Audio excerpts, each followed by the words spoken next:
This conference will now be recorded.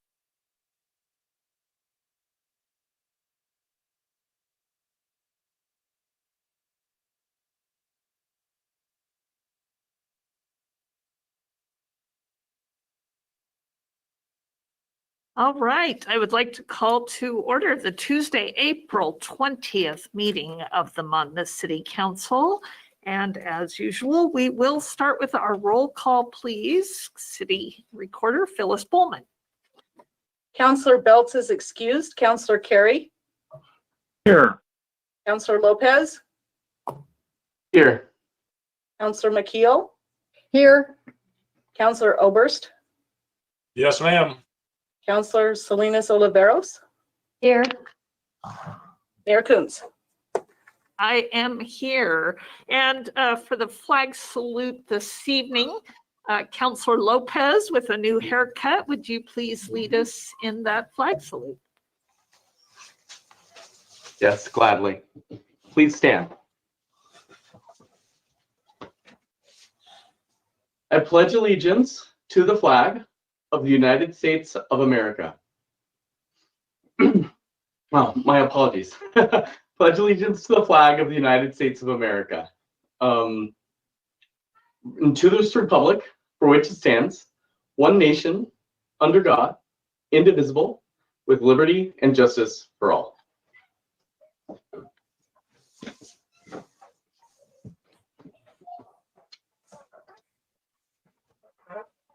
Thank you for that.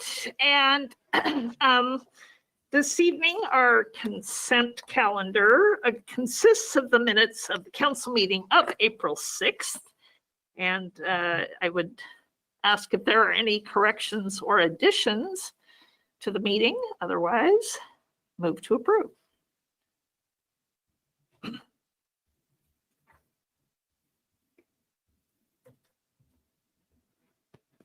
I will move to approve the consent calendar.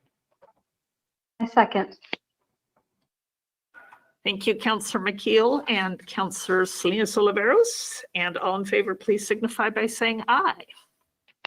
Aye. And any opposed? Great, thank you. We will record those. There she is. And move on to citizen comments. Tonight, we will entertain those comments, and there is no one here in the room except our itemizer observer and reporter. And I understand we have a citizen comment to read into the record. Phyllis, has anyone else indicated they are here to speak during public comments? No, they have not, Mayor Coons. Okay. Thank you. Councillor McKeel, I believe you have something for us if you'd like to go ahead. Thank you, Madam Mayor. This is from Christina Brancho. Pickleball has become very popular among seniors and people of all ages. There are several communities around who have nice pickleball courts, such as Dallas, Salem, Corvallis, and Albany, to name a few. By the Monmouth Dog Park are some tennis courts that are in very poor condition. It would be great and an ideal spot to build a few pickleball courts. Baseball fields are there. The skate park is close. Dallas has a pickleball club where members pay $10 a year. Maybe something like this would be feasible in Monmouth and could help with cost and upkeep. I think it will benefit people of all ages. Best regards. Thank you for sharing that. We'll forward that to Ms. Bowman to be included in the public record. Any other public comments at this time? All right, seeing none. Our first order of business this evening is actually a proclamation. We are coming upon one of Monmouth's favorite celebrations, and that is Arbor Day. And I would like to proclaim Arbor Day and read this proclamation. Whereas in 1872, J. Sterling Morton proposed to the Nebraska Board of Agriculture that a special day be set aside for the planting of trees. And whereas this holiday, called Arbor Day, was first observed with the planting of more than 1 million trees in Nebraska, and whereas Arbor Day is now observed throughout the nation and the world, and whereas trees can reduce the erosion of our precious topsoil by wind and water, cut heating and cooling costs, moderate the temperature, clean the air, produce oxygen, and provide habitat for wildlife. And whereas trees in our city increase property values, enhance the economic vitality of business areas, and beautify our community, and whereas Monmouth has been recognized as a Tree City USA by the National Arbor Foundation and desires to continue its tree planting endeavors, whereas trees are a source of joy and spiritual renewal. And now, therefore, I, Cecilia L. Kuntz, Mayor of the City of Monmouth, do hereby proclaim April 20th, today, 2021, as Arbor Day in the City of Monmouth. And I urge all citizens to support our efforts year-round to care for our trees and woodlands and to support our city's community forestry program. And further, I urge all citizens to plant trees to gladden the hearts and promote the well-being of present and future generations. In witness thereof, I hereunto set my hand and cause the seal of the City of Monmouth to be affixed on this 20th day of April, 2021. And thanks to our staff who have been doing a lot of work on preserving trees and trying to figure out how we're going to move forward with those after our ice storm, and to our wonderful tree board. The work that they do in promoting and taking care of the trees and planting additional trees for our city is much appreciated. So yay for being a Tree City USA. And with that, we will move to yay trees, yay trees, yay trees, yay trees. We will move to our business agenda and start off with our financial report. I see our director, Janet Chenard, on the call. And so we have in our packet the quarterly report, and I'll turn it over to Janet. Honorable council members, can you believe it's the third quarter already done? So I've brought to you a financial report that I'm happy to say continues to look fairly good. There's a lot of green there, and even the yellows that I've left on my my one-stop shopping financial watch are there more just because we do have to watch some things. So municipal court fines remain low, and that is a function of your very able police department focusing on other things and trying to remain safe and keep people safe as far as social distancing out in the field. So we don't know if that will start to tick up again, because we're pretty sure people are still misbehaving, but we have, that's not the worst thing that can happen. We don't rely on those dollars extensively. As far as the street fund and tourism funds go, those were the two areas I really expected to be harder hit, as I've mentioned in the past, with shortfalls in revenue, and that just hasn't proven to be the case. I do think that, or at least they're in line with the projections, if not a little higher than what I was projecting. I did want to speak briefly to the marijuana tax revenue, because I know Councillor Carey mentioned last time his concern about Measure 110 and the implications of that. And you'll see here that I've noted the information from the state, and what is bearing out is that we are now, from the state shared revenue side, only seeing about 25% of the revenue that was forecast originally to come to us. by the League of Oregon Cities in their partnership with the state. So that is, a hit. It's not a super significant hit because, again, these are not big monies to us. Typically, we get in the range of 18 to 20,000 for that. So we're getting 4 to 5,000 now for the state shared revenues. And on the local side, we're still outpacing a little bit what we forecast for that. And as you may have heard, there is a House Bill, House Bill 2015 that hasn't had a lot of activity on it yet, but that looks like it would allow us to increase local tax for marijuana up to 10%. So at some point, that is something that I'm sure your city manager will bring forward if it looks auspicious to do so, and if there's an interest from council in doing that. And that would obviously help offset to some degree that situation. Otherwise, as I mentioned, you can see that revenues are generally up. The general fund is looking good as far as its expenditures by department. The last thing that I would really potentially draw your attention to is the final page where I outlined the final page, which has the investment report, but also includes just a brief overview of the ice storm. I always like to throw a little nugget in there that will make you read till the end. And so in this case, I wanted to let you know kind of some of the work we've been doing to try and recoup some of those costs. I think city manager shared with you back in late February, early March, that we were talking to FEMA about possible grant monies.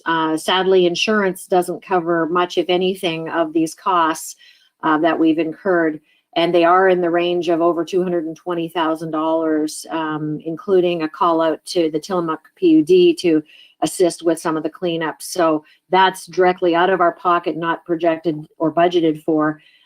We have, at this point, been able to absorb it in our appropriations, but obviously that meant we couldn't do other things. So we would like to see some of those monies back, and we'll continue to work with FEMA, as we are still working with FEMA on some COVID relief. And then the next thing up will be ARPA, the American Rescue Plan. So more about that in budget when we meet next week. But for now, that's what I have for you for third quarter financial report, and I'm happy to take your questions. Thank you so much. And I see Councillor Carey may have a question for you. I think it's an easy one, but I didn't. You have the tourism fund as a watch, but the narrative seems to suggest that it's in pretty good shape. Why did you have that as a watch? I just have it as a watch because they're still not back to normal. Our two major hotels and our Airbnbs are not getting with having a lower student population and not having the parents coming to town and not having the big sports events. We're not seeing the kind of turnovers that we have seen in the past. Does it need to be a watch? Things might look better, but numbers are going up again as far as COVID cases. So I still feel like that's one of the places we're most vulnerable as far as a revenue source. And we haven't been spending that money, obviously, because there haven't been a lot of events that we can support. So, we are in reasonably good shape, you're right. But just to the extent that we want to use the tourism fund to promote tourism when tourism is possible again, we haven't moved forward very far, I guess, is the point. Yeah, that's fine. Yeah. Same topic, Janet. It says not much spending on the tourism fund through Q1. Is that typo? Yes. Yeah. Okay. I thought that was probably. I just wanted to. Thank you. Yeah. Thanks. And Councillor Lopez. Did you, you get Madam the Mayor. water spill cleaned up, Councillor Lopez? We understand you had a little bit of a water spill during the Pledge of Allegiance. So. Yes. Thank you for that. I did add that into the chat. My apologies to the group here for my stuttering. I was quite flustered. I just spilled a glass of water all over my desk and a bunch of electronics, but I think everything's okay. My question here, though, I actually have two separate questions on separate items. But I'd like to start with the street fund, and I know we've spoken about this a lot in the past, but would like to just revisit it a little bit. I actually had a conversation with a resident today on the topic of the street fund and how that intersects with the stormwater utility. I do know that we have it as a watch still, despite the stormwater utility.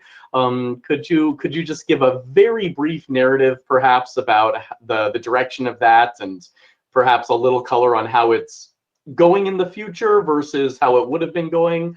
I know we've covered this, but I'd appreciate a refresher.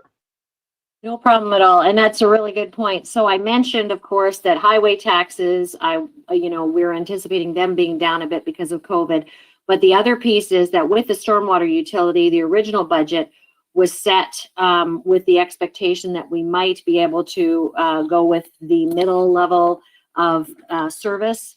And so the revenues were forecast through 6 months of the year rather than just 4 months of the year.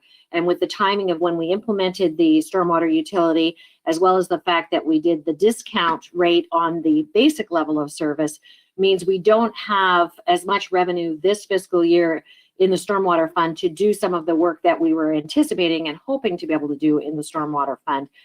In fact, you will see when the budget comes out that our projections for fiscal year end in the stormwater fund are spending a lot less there, getting a lot less there for the last half of this year. And so that's really what's happening, is we're either doing less stormwater activity than we had anticipated, but also we're still having to pay for it largely with street monies. We're trying to move stuff over as we can afford to do so, but not to the level that we had thought we would when we were budgeting. So that's why it's still a watch. And we'll have a much better idea by this time next year how well the street fund is doing. Thank you very much. I appreciate the added color there. The other item I just wanted to touch on is as a win. I know a lot of times we look at these things and look for areas that we need to pay more attention to. But the win that I do want to call out is MyNet is listed as green again. And I did just receive today, or actually a couple days ago, that MyNet is projected to cover 100% of their June debt service payment as well. So it's an item that I feel like has been in the yellow or red categories since, I guess, as long as we've been trying to, build a city hall, right? But really happy to see it come into the green category here and stay there for a couple cycles. Exactly. And I will actually be participating in some budget discussions with them and have a better idea, hopefully, of what their hopes and dreams are for next year and coverage of debt. But part of it is that we were able to, of course, reduce their debt load for this year for the 2017 since we refunded them. So I think they were appreciative of that. Thank you very much. Thank you, Councillor Lopez. Good questions. Not our largest funds, but things that we do talk about frequently, and it's good to point out when we do have some good news. So, any other questions or comments? All right. Thank you so much, Janet. Seeing none of those, we will move on. And we have we're starting a monthly report from our police department. And this month, a timely discussion about a new program. And so I see our interim sergeant, or our interim chief with us this evening, Isaiah Haynes. Thank you, Isaiah, for joining us and telling us about this new program. Good evening, Mayor and members of the council.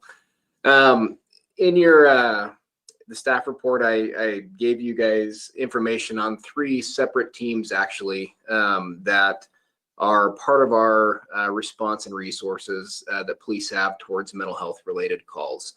And this is really way too much to unpack, I will say, in 15 minutes, but I'm gonna do my best to summarize really some of these programs, what they mean for us, and then talk a little bit about just what a call for service might look like. And really that's just to paint the picture. I think law enforcement sometimes is tricky, and I think that we, as we've talked about before, we don't always do a good job of explaining really how we respond to things. And I think that's the goal of these trainings or topics that we do. And so really, I just want to be able to provide some information that maybe people weren't aware of or realize how we operate. So really the first thing that, and I'm proud of, and I've talked about it before, but that we participate in and send our officers to is the crisis intervention training. And this training it's a 40-hour block for police officers, and where they get specialized training in dealing with people that are in a mental health crisis. And that's just one of the aspects of CIT, and that's what I'll talk mostly about tonight. But just to kind of touch on the other things that make up a CIT program, it's we have the police training, there's the community collaboration, and this is really just individuals, organizations within the community who help with program development, training, providing feedback, volunteer who give their time to help with those things. Number 3 would be the vibrant and accessible crisis system.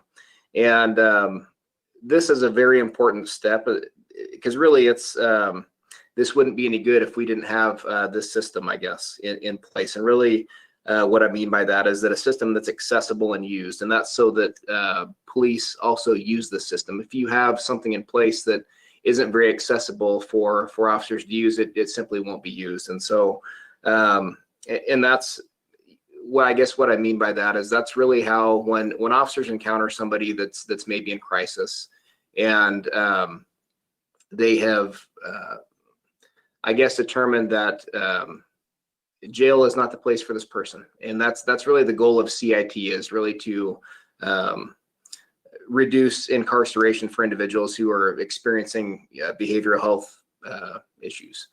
And so really what we want to be able to do is to respond to this person, help them in their crisis, but really pass them off into the behavioral health system.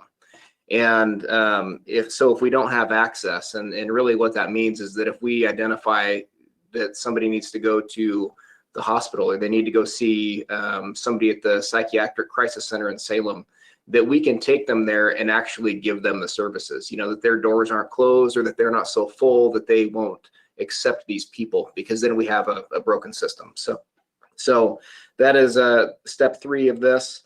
And then that our behavioral health staff has the training that they need. And I will say that in Polk County, we have wonderful staff that are very helpful and provide ongoing training to us and services.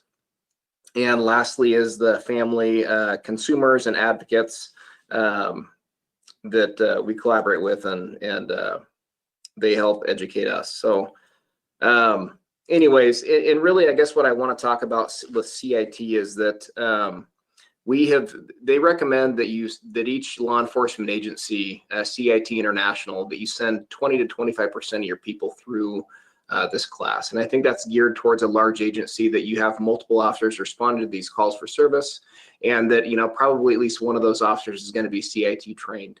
And I will just say that in Monmouth, we have a goal that we have all of our officers through CIT training.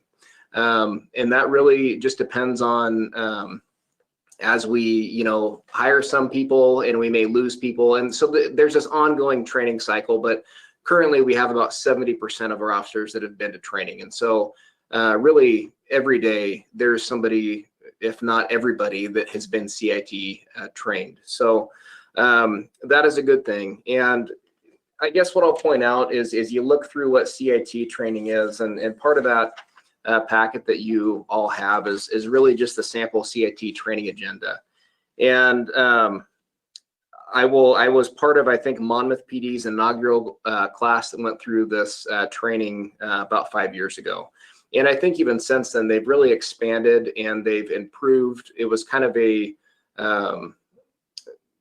work in progress, so to speak, when I went through it, and it was still great.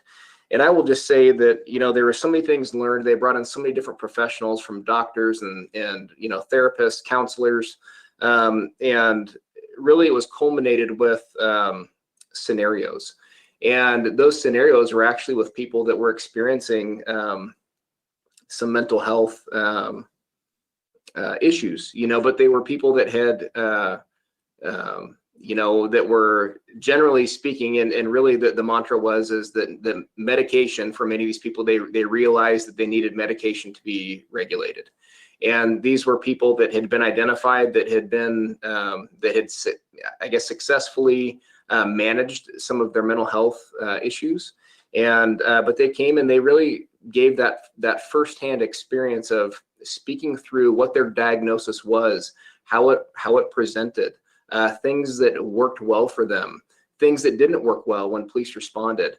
And then we would actually go through scenarios that, you know, were scripted, of course, but where they would be the role player and we would have to respond and they would give feedback on those. And so that was the last day. And that was probably the most beneficial thing that we did, working together with other officers, but also having that feedback. And really, I would say that relationship with those people. Some of these people were maybe even people that we were familiar with, that we had responded to. And so that was pretty phenomenal. And like I said, that's a goal that we get everyone through. And that's a little bit about CIT. And I know I just skimmed things.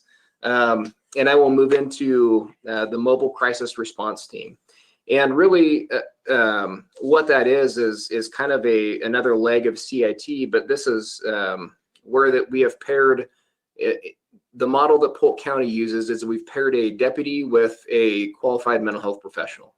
And we have two teams in Polk County, and I say Polk County because there's one team in Salem and one team in Polk County. We will get Salem response at times, depending on if the Polk County team is off. They work kind of complementary shifts. And so we have the Polk County, you know, team, let's just say Monday through Thursday from noon to 10 o'clock. And then the Salem team would work like a Thursday through Monday, you know, from noon to 10 o'clock. So they overlap on their shifts. So there's usually 10 hours of the day that we will have access to MCRT.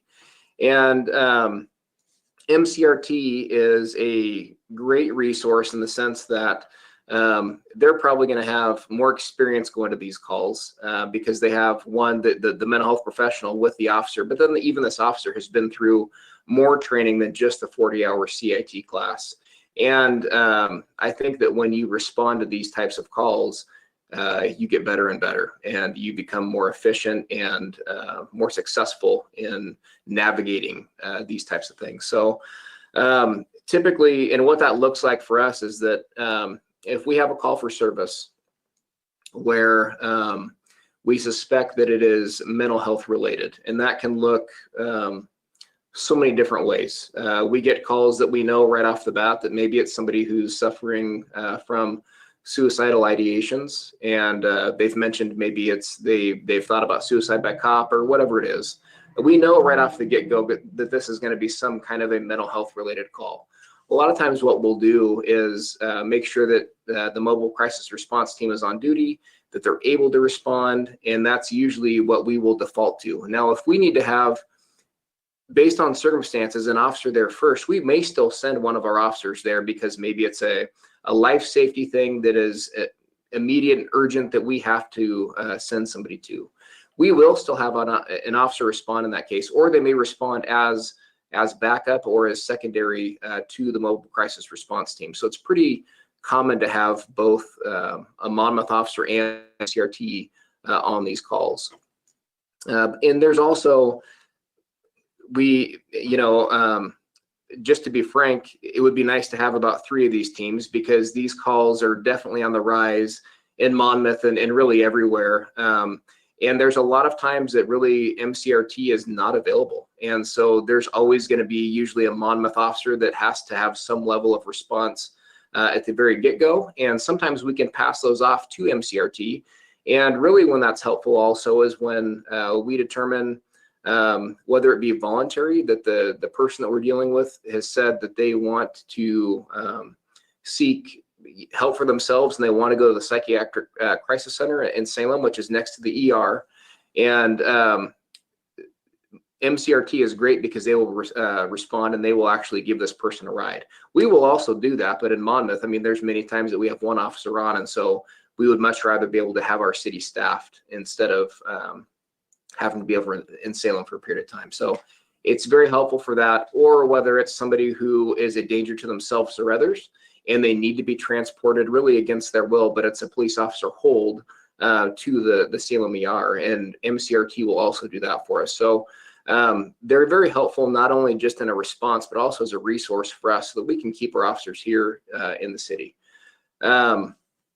So we, and really just as I was kind of preparing to talk about this tonight, I guess just to highlight the amount of these calls that we go to, I think there is a mental health related aspect to so many of these calls, and they don't always come out dispatched as that you automatically know it's a emotionally disturbed person or something like that, but you find out quickly upon responding that there is some level of that you're dealing with. And just today, right before I got on this meeting, we had 3 calls right in a row that were all mental health related incidents, and those are people that are, again, that are suicidal or that are it could be hallucinating or having these ideations, and that is a normal occurrence for us now, sadly. So it's really important that we have not only officers that are CIT trained, but also access to MCRT,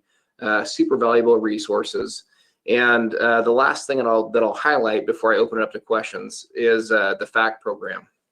And this is really a new program. I was trying to answer some questions for Counselor Salinas Oliveros, and so I was doing some more research today and reaching out to some of the other stakeholders, and I had to verify that this was actually up and running, because this is so brand new really to Polk County that I had to verify that this is actually off the ground and running, because this has been talked about now for months, but I wasn't entirely sure that we were started yet.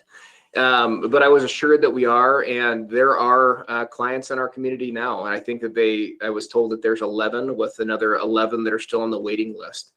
And really what I'll highlight about this, because there's probably a lot that I'm not qualified to speak on, I guess, but is that this is huge, because this is getting the mental health professionals and the wraparound services, whether it be doctors, you name it, into the field, and really making it so that police don't have to respond to some of these things. And I say that because a lot of times that we respond, I mean, we're talking to people that need medication to kind of regulate themselves, that aren't taking their medication anymore. And we get there and we determine, okay, there's not been a crime committed. This person clearly is having a hard time maybe caring for themselves, but it doesn't rise to the level of us being able to take them somewhere. They don't want to volunteer to go to the psychiatric crisis center. And we're kind of left saying, what do we do here? You know, how can we help this person? We know that we're going to get more calls. We're worried that whether it be that they're walking into traffic, causing a disturbance, we get a lot of these calls. And so what the FACT program is huge, just because they will check in on these clients 2, sometimes 3 times per day. And they are making face-to-face contact. They're making phone calls. They're getting them to appointments. They're helping them with medications. They're doing all these things in the field, because that's the biggest thing when we talked about access, even with the CIT program. That's what is lacking in a lot of ways. This gives that access to them at their house. And that is just so needed and such a tool for us. And so again, just speaking to our community, I know that we have clients that are in this program, and it's not it doesn't mean that we won't have calls for service regarding them or still have to respond to them. But I will say that from my experience, it has been, I guess, more likely that when they are receiving these services and they're actively engaged and they're in this system, so to speak, that we have to do that much less. And you see a lot of people kind of break the cycle that they have, that's call after call. And so again, I know that I'm just kind of touching on that briefly, but it is a hugely important team and program, and that we're excited to have, and just another part of our system. So I know that I skipped a whole bunch of things, and maybe wasn't the most organized, but I'm trying to keep it brief and also give time for questions. So if you guys have questions, feel free to ask away, and I'll do my best to answer. Yeah, thanks. That is a lot of information there, and I appreciate the overview. And I bet we do have questions, and I will start with Councillor Lopez. Thank you, Madam Mayor, and thank you very much, Officer Haynes. I really appreciate the presentation here tonight, and it sounds like a really key component to policing in this day and age. I have a few questions for you. First, when you mentioned that you were part of the first class to go into this here, when was that? What was the timeline? So that was 2016. Wonderful, wonderful. And I guess did you have a view of what the day-to-day implications on in our town and with our local policing looked like prior to that, and then after? I guess I'm looking for not just the benefits of what CIT does, which you I think laid out pretty well, but I guess I'm looking for an analogy about the transformation that happened hopefully throughout the department through this training. Yeah, I can actually share kind of a quick story, but I remember being probably a 2 or 3 year officer at the time. And really when I started, when you got a call for service, it didn't so much matter what it was. You were going to go to that call for service. It was a call that you needed to respond to. And that was really kind of the training and how we did things. And I remember getting a call for service of a person who said that they wanted to commit suicide by cop. And there was a whole bunch of other red flags and things that were very concerning on this call. And I remember myself and a sergeant at the time and another Polk County deputy kind of meeting up and saying, okay, well, let's go to this call. And I remember, they were like, I'm going to be on this side of the house. I'm going to be on this side of the house, and you're going to go make contact at the front door. And I remember standing at the front door and thinking, what are we doing? Here I am responding to this call when we have somebody who clearly is in a mental health crisis, who has stated that they want to commit suicide by cop, and I'm showing up at the front door. And I remember just having this feeling as I'm standing there, like this isn't right. And it was just really it's a shift in and adjustment and really how we operate. And it doesn't mean that we aren't going to respond to that call, but there's a likelihood that we never do, that we never go to the scene, because we're going to call, try to make phone contact. We're going to try to call family members. We're going to try to call other people before even doing that. And there's so many other steps now that we would take before showing up at that door. And because we don't want to escalate a situation, and we want to de-escalate or not be a factor in pushing something further than it needs to go. So there's been a huge transformation. I would just say that really kind of changed our response to many things. It was not just these mental health related calls, but it kind of made us reevaluate how we respond to every call. And are we doing things right? Could we be doing things better? Do we need to slow down? Do we need more information? It's all these different things. So I would say that there has been transformation over the past 10, 12 years. Thank you. Thank you very much for that, and thank you for relaying that those experiences. One more question that I have for you is, if you're familiar with the Cahoots teams in Eugene, I've watched a couple of segments and documentaries about that. How does this program compare or contrast with that? And perhaps if why did we go this model instead of kind of that Cahoots model? Yeah, so really Cahoots would be really their version of MCRT. And that would be, where we paired a deputy and a qualified mental health professional. They would have the mental health professional paired with a paramedic. And that was really just, I guess I wasn't, and I don't even know who was part of that decision-making process. But I think that you just see these different models and, for whatever reason, that was really, I guess and really, I think our model came from Marion County. This was something that I don't think Polk County developed or anything. I think it was really hey, we see what our neighbors are doing, and that looks like a really good system, and we're going to do that. So I think they're both good models. I think there's probably pros and cons to both. But I guess I don't have the best answer as to why that decision was made, but they are very similar programs. It's just a different pairing. I appreciate that. Thank you very much. Yes, Councillor McKeel, and then I have a question as well. Oh, Madam Mayor, I will yield to you if you would rather go first. Okay. I would like to just repeat what Councillor Lopez said to Interim Chief Haynes. Thank you very much. This was such a really good presentation that you made. I just have two questions. One is the FACT program. Sorry, I made notes and I've got to figure out where to put my notes. You said that we have 11 people in the program and I think 11 people on the waiting list.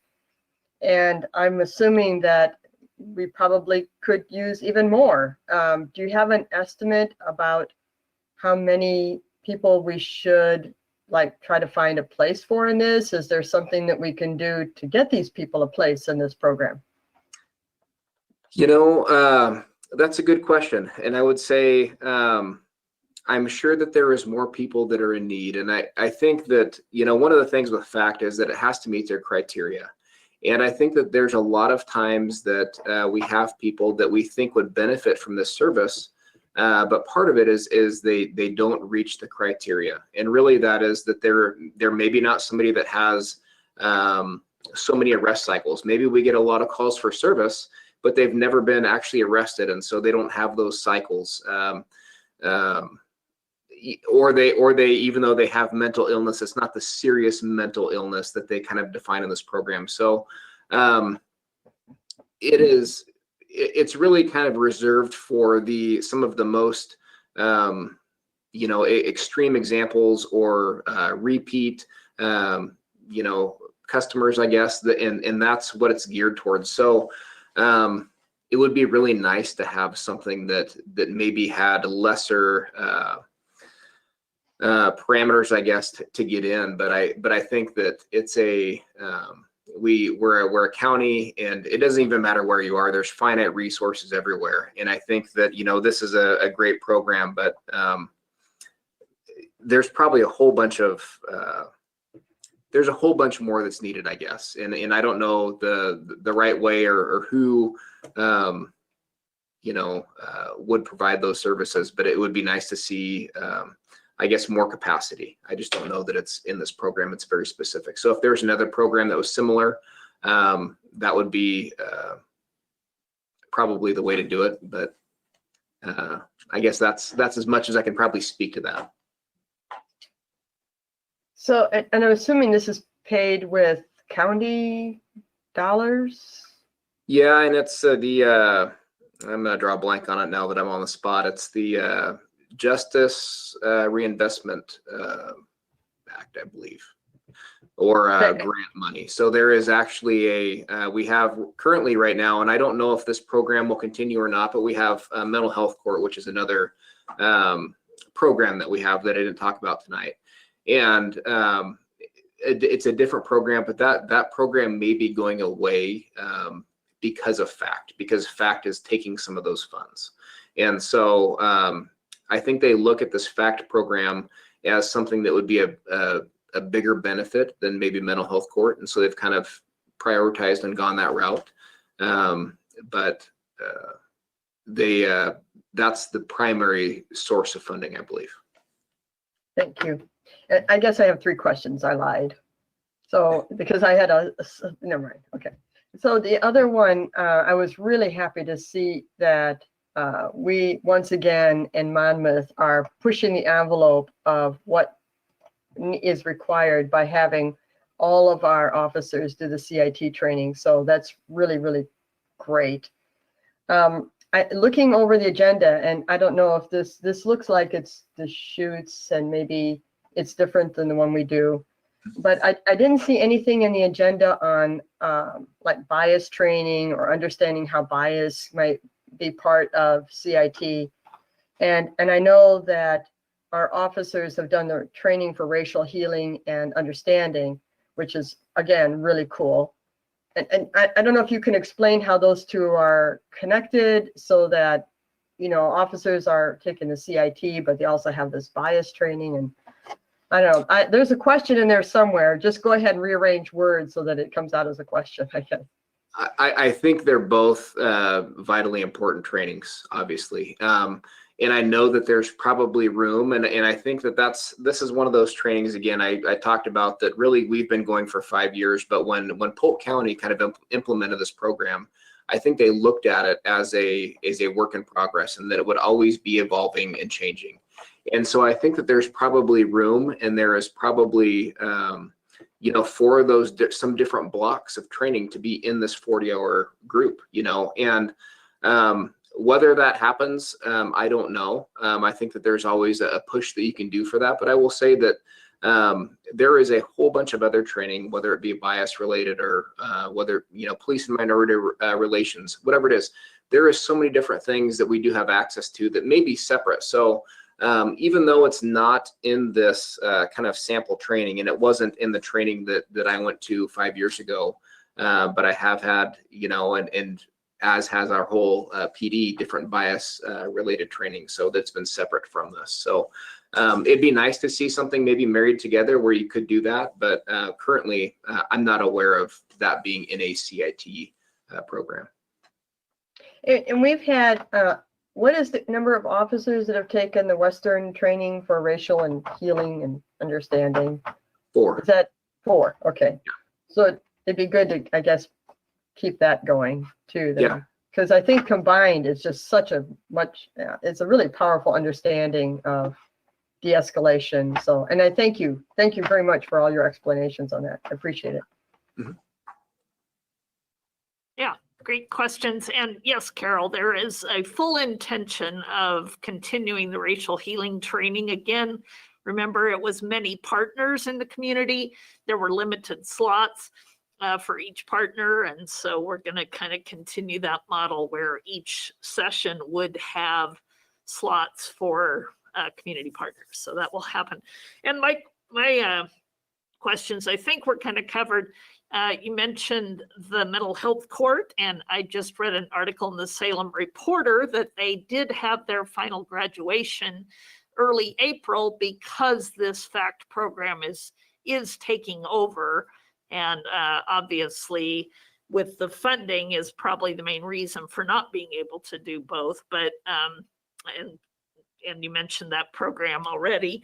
But my other just confirmation, we are not contributing financially to either of these programs, either the FACT program or the MCRT. I don't believe. Is that correct? Those are fully funded by the county, likely through grants. That's correct. Yeah. Yeah. So we are getting a great benefit from these programs for not putting actual money in, but just having our people engaged. Yes, Councillor McKeel. I just continue to ask questions. So sorry, but if we're not paying for, if we're not contributing to the service, but it sounds like, if I understand Interim Chief Haynes' comments, this service actually decreases the amount of work that the police have to do with this very difficult situation. It would seem to be beneficial if we could come up with local resources to get these extra 11 people that are on the waiting list actually part of the program. Is it a resource issue, or it's just like I mean, if we were able to help FACT out so that they had a few more resources, they could expand to at least take our 11 people. Or maybe I'm way out of the blue. I'm sorry to interrupt you. I think that might be a question for Polk County, Carol, because again, I think some of this is grant funded and things, but that's a question for Polk County. What would they need to be able to expand this service? And if that was contribution from partners, then that would certainly be something that they could approach all of the partners with. So yeah, I will just say that I use the term waiting list maybe loosely. And really what I mean by waiting list, and the way it was kind of explained to me, is it's not that they won't get in, that they're waiting for somebody else to move out of this program. But really it's that they've identified people and they're making sure that they meet all the criteria, and they're trying to get them plugged in. So I think it's kind of it's a waiting list because they're not fully yet into the system, I guess, so to speak, but they will be. They anticipate that they will be. Oh, thank you. Thank you. Yeah, that helps. Councillor Oberst, and then if there's one more question, we will do that and move on. Isaiah, my sense was that this program's so new that the fact that we've got 11 in already and 11 more trying to get in, that those 11 is just such a new program. They haven't had time to get everybody in. So that was what I thought I heard you say going through the first time. Yeah, and, they did if have. not, I'd love us to put some resources into helping those folks get in. Yeah, and this is new in the sense that so they added the F onto the program. It used to be they had an assertive community treatment team, and they've now added the forensic piece to this. And so it has changed some of their services and added an arm in this. But they did have kind of a blueprint. And right now it's kind of this hybrid model because they've taken some people that were part of this ACT program, and they've now changed the program, and they're adding more because they realize that there's more to do. So yes, I guess to your comment is that it is very new, but I think that they were able to kind of get some people in right away as they've kind of planned this move, and now they have more people that they are looking to I guess enroll in this program that are still kind of on this temporary list until it's official.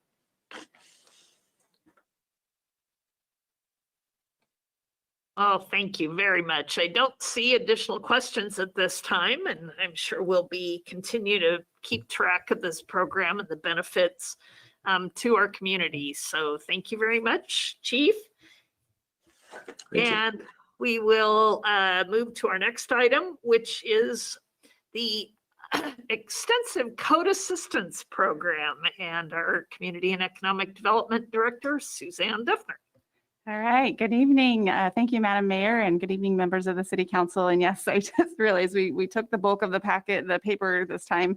So it just wanted to be thorough in all the documents that were being referenced. So thank you for your patience. Hopefully a lot of that looked familiar from previous work session that we had in February. So yeah, let me just quickly introduce the project, the Code Assistance Project team members that are here tonight. We have Sarah Breakstone she's our project consultant with OTAC. And she'll be given a little PowerPoint presentation on the final action plan. We also have Laura Buell that is joining us. She's taking place of Stacy Goldstein with the TGM project coordinator. So thank you, Laura, for jumping in there. Stacy took another position in ODOT. So we're really glad to have Laura jump in there and take that over. And then we also have our city associate planner for the city of Monmouth, Liz Pongratz, is with us. So great. And as you may recall, the council did have a work session on this agenda item last February with the Planning Commission to get an introduction to the Code Assistance Project and look at a draft action plan. So this is a 2-phase project that's grant funded. And we're in that first phase, and the goal of the first phase is to do an audit or assessment of our current zoning ordinance and find out where those barriers and those sticking points are that we want to get in and make some changes to streamline things and make our code embrace more of the smart growth principles. So since we met with you last, we've had an open house meeting. It was a virtual one, and we had pretty good attendance at that. Thank you all that were able to make that. We've also conducted a community survey and received some feedback from that as well. So Sarah will be sharing some of those findings with you tonight through her PowerPoint. We're looking to get you familiar with that final action plan and any final comments on that. And then the direction we're seeking from council is to provide staff that direction to move forward with the phase 2, which will actually be doing the code revisions, writing the code language. So there's a whole nother phase that we'll be gathering feedback and work sessions with the council and the planning commission and public opportunities for public input as well. But yeah, so without further ado, I will turn the time over to Sarah. I think we need to do a little screen sharing. Phyllis, if you can help us out with that, that'd be great. She's already got me set up. Thanks, Suzanne. Good evening, everyone. Nice to see everyone again. Just quickly, our agenda for tonight is to quickly recap some of the highlights from the final action plan that we developed as part of phase 1. This wraps up phase 1, and we'll be moving into phase 2 after this. Also wanted to give you a quick overview of some of the results from the community survey, because I know there was a lot of interest in what people had to say about some of the questions that we were asking. So we'll look at some of those results and know that if you want to see more detailed results, Suzanne and Liz can make those available to you. So I am going to share my screen and assume that you guys can all see that. Great. Okay. So I've been asked to keep it brief tonight, so I'm happy to do that. It's a gorgeous night. I'll just hit some highlights and then be happy to take your questions at the end. So just a quick revisit of some of our overall project objectives. This project was looking at ways to provide additional types of housing in Monmouth to really encourage a wide range of housing types and hopefully a wide range of housing prices to make ownership possible for more people. Looking for ways to encourage and support economic development.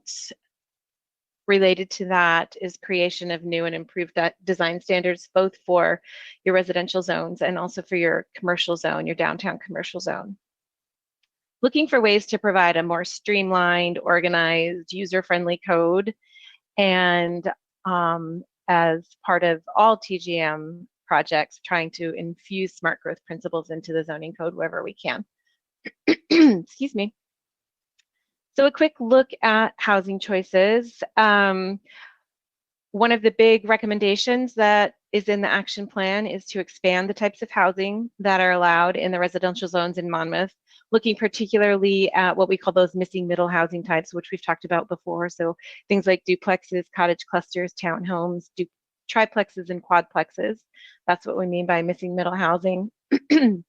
Particularly making sure that the duplex rules related to House Bill 2001 are being met, because Monmouth is likely to soon trigger the threshold over which they will have to comply with those rules, which basically say that duplexes have to be allowed anywhere in town that a single family detached home is allowed. So along with some of these new housing types, we'll be looking at new and revised definitions for housing, thinking about ways to increase densities and adjust lot standards, development standards, to make sure that the flexibility is there to actually build these new types of housing. Also looking at some tiny home provisions. This is something we kind of added at the last minute, but there's been a lot of interest and it's come up a few times. So we'll be looking for some ways to potentially regulate tiny home development in your zoning code. According to the community survey, there were sort of mixed reviews on increasing densities in the residential zones. That is, oh, I don't have a chart up. This chart has to do with the second piece. But about 25 to 37% of respondents supported increasing densities in at least one of the residential zones, if not more than one. We split it up by low, medium, and high density. There was more support for increasing densities in your low density zones and less support for increasing densities in your high density zones. And again, if you want to see those details, Suzanne and Liz can provide those for you. There was definitely, I think, good support for some of these new housing types. So I don't know if you can see my cursor, but this chart here is the low density zone. There was pretty good support for allowing tiny homes, allowing cottage clusters, which is this kind of yellowish orange in the middle, and also allowing duplexes, which is this light blue. In your high density zone, there was pretty good support for cottage clusters and duplexes, and what I would call maybe, moderate support for tiny homes, triplexes, fourplexes, and townhomes. So interesting results. Looking at the economic development objective, the action plan recommends a few things to streamline your development review approval process and implementing some clear and objective standards to try and hopefully remove barriers to new development. We'll also be looking for ways to allow some small scale commercial development in the medium and high density residential zones, and looking to develop some standards to provide better regulation for food carts and food cart pods. Community survey showed pretty good support for allowing small scale commercial uses. The green is yes to both in both the medium and high density residential zone. And it's about, I would say, like 56% of respondents said yes to that. And about 25 said yes to commercial uses only in the high density zone. And about maybe 17% said no to both. In terms of the food cart regulations, there was a lot of support for implementing or establishing some standards for food carts and food cart pods, close to 80%. I should have mentioned, and Liz and Suzanne could probably provide details, I want to say there were about 122 to 125 respondents on the survey. So those are the numbers that we're working with. Looking at residential design standards, moving forward, we'll be looking for some ways to regulate garage placement, potentially garage size, possibly thinking about some minimum landscaping requirements, and implementing some building design standards to make sure that new housing in Monmouth is meeting a certain standard of design. There was quite a bit of support for this. Just over 70% of respondents supported this concept, and about 25 said no thank you, and then there were a few others, and I don't know what the details were there. Looking also at implementing some new and revised design standards for buildings in your downtown commercial, your downtown Main Street area. And the intent of all of these is really to help to make sure that downtown Monmouth Main Street is really a comfortable, attractive, pedestrian-friendly place that people want to hang out and shop and dine and do all of those things that they like to do on main streets. Quite a bit of support for this. This question had more to do with the sort of the restrictiveness of the standards. And so you can see the blue in the middle, which was about 55% of respondents thought that it would be, supported the idea of implementing some somewhat strict standards. Very strict is the green, less restrictive is this orange, and no restrictions is this light blue down here at the bottom. I wish I could give you a better description of, there was more description of very strict, somewhat strict, less restrictive, and I'm just not remembering the details of how those questions were worded. But again, those are available. So thinking about some ways to make your code more user-friendly, we'll be thinking about ways to streamline your commercial and employment zones, both by combining zones themselves and also by reorganizing and restructuring the way that permitted uses are listed within those zones. And that's by using use categories instead of these long list of very specific uses that are in your code now. There was some support for requiring neighborhood meetings for certain types of projects so that neighbors have an opportunity to meet with developers before a project really gets underway. And there was some support for changing the way your home occupation permitting is done. So survey said, definitely support for implementing neighborhood meetings. About 88% of respondents said yes, that sounds like a good idea. About 72% of respondents said, yeah, let's make some changes to the way home occupation are permitted. And I believe the details there are that if the home occupation does not involve customers coming to the site, that they wouldn't be required to get a permit for that. There's a link there if you want to see the full results. And again, Suzanne and Liz can provide those as well. And quickly, next steps. We've talked about this, but we'll start working with Laura Buell at DLCD to scope and get under contract for phase 2, which was when we actually start drafting the code amendments that will ultimately be up for adoption into your code. And we hope to have that contract ready by mid-June so that we can avoid having to do an extension of our existing, or an expiration of our existing contract and a new contract. It's all just logistical stuff, but that's our goal, to have that ready in mid-June. And with that, I will stop sharing, except I always forget how. While I figure that out, are there any questions or comments?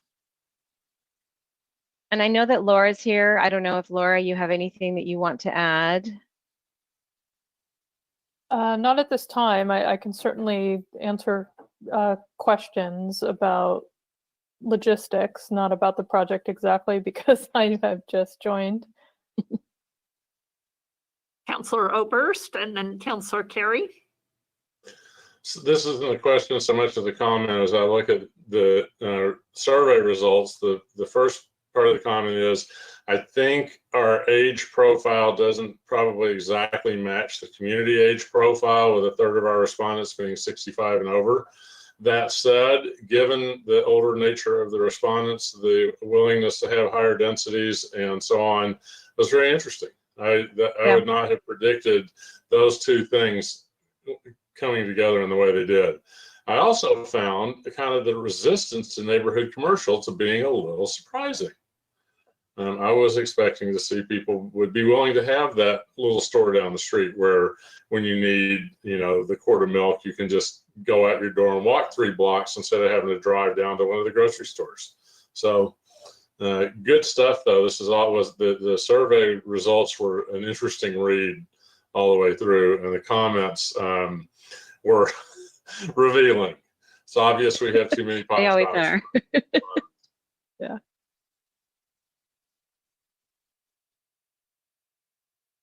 John Anyone Carey. else? Just quickly, it's a little hard to figure those comments. And it's a fairly small N, I think, with 122.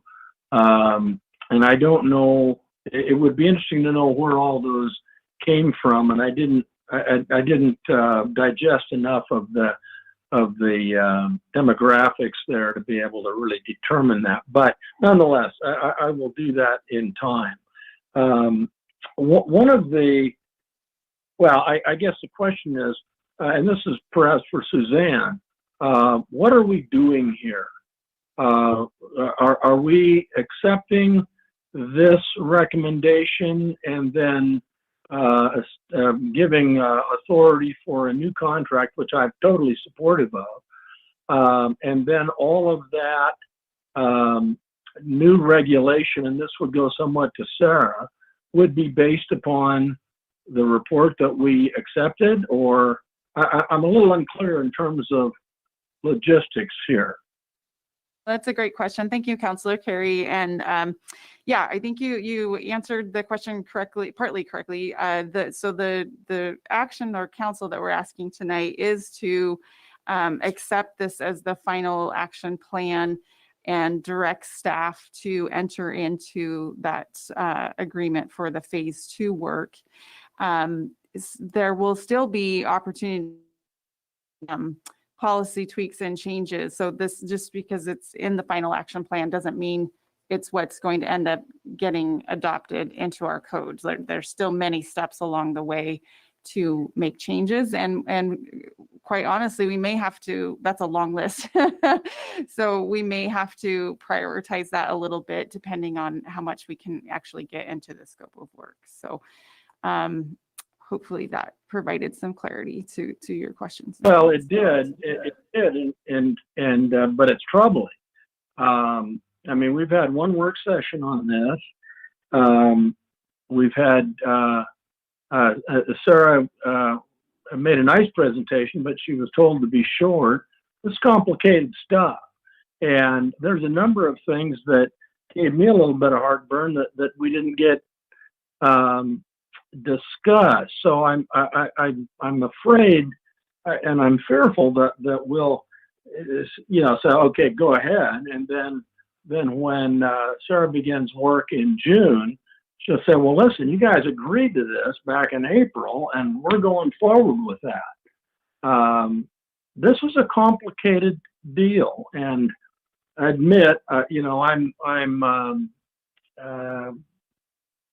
this isn't my strong suit, but holy cow, we're talking about a lot of things here, and that will have pretty serious implications, good and bad, in my opinion. So I just was wondering what the process was, and I think I have it. If it helps, I'll just add that the next phase will involve multiple iterations of recommended code amendments and multiple check-ins with Planning Commission and City Council, if that's what we need to do. It varies city to city. Sometimes Planning Commission and we'll have like a technical advisory committee, and they're really the ones that are helping to guide the process, and the City Council just comes in at the end and says, yeah, if you think it's great, it's great. But every city works differently. And so if this council wants to see things early on and often, then that's how we'll scope the next phase. Because you're right, it is a lot, and we'll have to have typically, multiple meetings to get through everything. We'll never get through it all in one night. And it's a lot of detail. So, there's flexibility in how we scope the next phase, and we can work in as much feedback with this group as we need to make sure that we're getting it right. And then when it comes time to adopt, everybody feels comfortable doing that. And the action plan is going to guide how we start in this next phase, but it's by no means, the final list of things that we're going to do. It's a starting point, and it will no doubt change as we go through. And our city attorney, Lane Shetterly. Yeah, thanks. I just want to underscore that. Well, the motion tonight is to accept the report. It is not to approve it. You are not endorsing all of the recommendations. And in fact, I think at this point you probably can't. I think it will take a lot more of the work that will come out in this phase 2 in order to get to the point to be able to do that. So I wouldn't put too much freight on saying that your motion tonight constitutes adoption of these recommendations. There's, as Sarah said, there's a lot of detail to be worked out in phase 2, public process that will be involved in the Planning Commission and hearings before you as well. So I wouldn't be too concerned about approving too much here and committing yourself to any final product.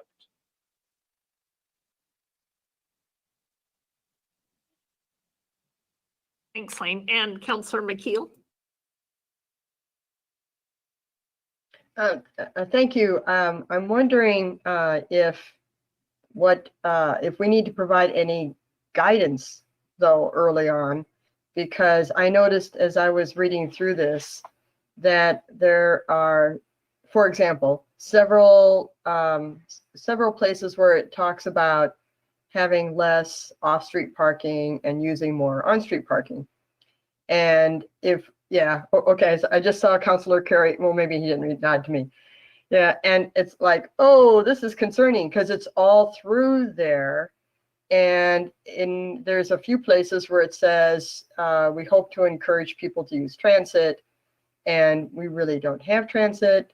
So is there any guidance that we need to provide at the beginning? Because it's like, if we say, yes, go off and do it, which I think is great. I think it'd be really helpful to have this professional assistance. However, we also don't want to send you down the wrong road and have you wind up in Portland instead of Monmouth. That was a little joke. Maybe that didn't work. Oh, sorry. Somebody else was going to. I was just going to see if Suzanne had anything she wanted to add to that process part.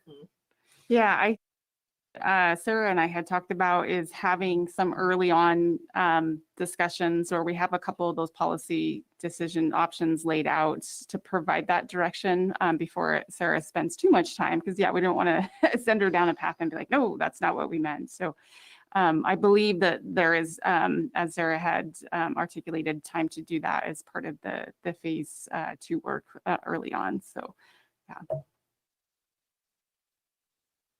Okay, sounds like maybe that will help a little bit. John, one quick comment and we're going to move on.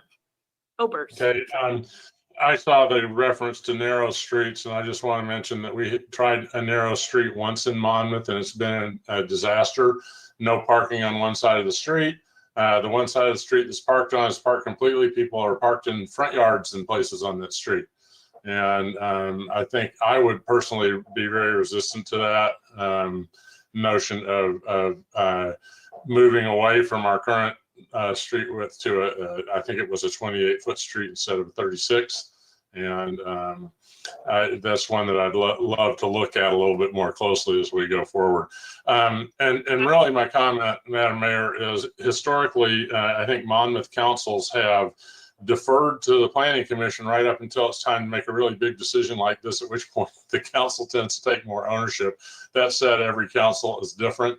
And I do believe, though, that we should have an opportunity to weigh in on a regular basis as this develops. Help planning know what we're looking for, or help us know what planning is thinking, and have the back and forth two-way conversation, even to the point of having joint meeting again if we need to. So, and if you're ready for a motion, I'd love to make one. Thanks. Yeah, I was just going to mention that. I think another joint meeting with our Planning Commission is probably a good kickoff to this, to really do a work session where we can go into more detail, and certainly those individual items that you're finding in there, we'll have plenty of time to talk them through. So I would take a motion at this point, Councillor Oberst. I would move to direct staff to move ahead with an agreement for phase 2 of this code assistance project. And I'll second I'll that. second. Oh, you got it, Councillor I'm Lopez. going to give the motion to Councillor Oberst and the second to Councillor Lopez, and don't see any further discussion. All in favor, please signify by saying aye. Aye. Aye. Aye. And Any opposed? I see none. So, oh, Counselor McKeel, were you opposed? I'm sorry. Oh, no. I'm in favor. It was an aye. Yes. Yeah. Thank you. I thought so. All right. Thank you very much. That will conclude that work. Again, thanks, Sarah. And also, Laura, nice to see you. Welcome to the team. And we'll see you in a couple months. Great. Thanks, everyone. Have a good night. Thank you. And speaking of changes and setbacks, we will move on to our next item. Please, Suzanne. Yes, yeah. So one of those code changes that couldn't quite wait. So you'll recall we had a request at the March meeting that came before the council to consider initiating amendment to our city zoning ordinance, specifically to the low density residential chapter that would reduce the side yard setback requirements from the current requirement of 15 feet to 10 feet. The council, after discussing this, asked to have the item referred to the Planning Commission. And so I did meet with the Planning Commission to discuss the request in April at their April 7th meeting. And after a thoughtful discussion by the Planning Commission, they considered a number of issues and concerns, such as what the change might have or an impact on any of the other development code standards. They did recommend that the council, their final decision consensus was to recommend that the council initiate the code change. So just here tonight to bring that back to you for your consideration on if you want to formally initiate this code change. Again, it's just a very specific change to that one part of our code to help a development that is seeking a little more flexibility for being able to build single-story homes that would appeal to some of the aging demographics. So you do have the 3 alternatives listed in your report tonight. You can initiate the request as recommended by the Planning Commission, or you can wait. This was one of the items we identified in the Code Assistance Project. So we know that we have that coming up, but that will probably be at least another year to 18 months before that's adopted. Or your third option is to just take no action on the change. So there's a sample motion when you're ready for it. And I did reattach the letter from the developer that made the request and also the code section as it's currently written. So happy to answer any questions you might have. Great, thank you for that. And thank you for noting that your estimate that this would take approximately 15 to 20 hours, including, of course, our cost of advertising the hearing for a code amendment change. So appreciate that estimate. And Councillor Oberst. So I first proposed sending this back to planning because they are in the middle of the code assistance project, and apparently eventually this would be on their table. And the question was, now do it now or look at it later. And as I look at the results of that survey coming in, where at least of the 122 people who answered, there was a definite willingness to look at higher density. I mean, this thing was put in place 20 years ago, specifically to lower the density of some of our new development, just that little bit, to give people a little feeling of a little more room between houses. And so if we're in fact headed towards higher density and planning is good with us taking it up, I would be more willing to go that direction, I think. Thank you, Councillor Lopez. Yeah. Thank you, Madam Mayor, and thank you, Ms. Duffner. I do recall in the initial presentation that time was a little bit of the essence here, and that it was likely to be that this step was likely to be one of the steps that would be undertaken within the code review process. Are both of those correct? Okay. Sorry to unmute there. So sorry, just to clarify, Councillor Lopez, were you asking if the time was of the essence for this reducing the side yard setback? Is that why it's come before us? Yeah.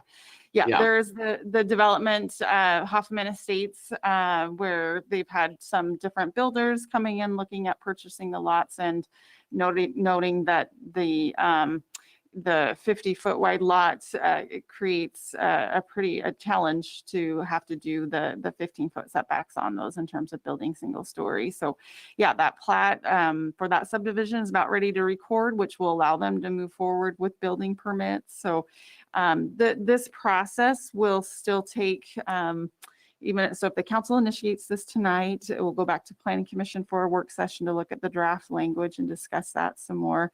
Then we would initiate the hearings process, and there are 2 hearings. There's a hearing before the Planning Commission, there's a hearing before the council, and then if you approve it, then it's adopted by passing an ordinance. So it's probably a good 6 months even to go through this process, but that will at least bump them up a little bit in terms of being able to build some of the housing types in the Hoffman Estates. Mm-hmm. Wonderful, thank you.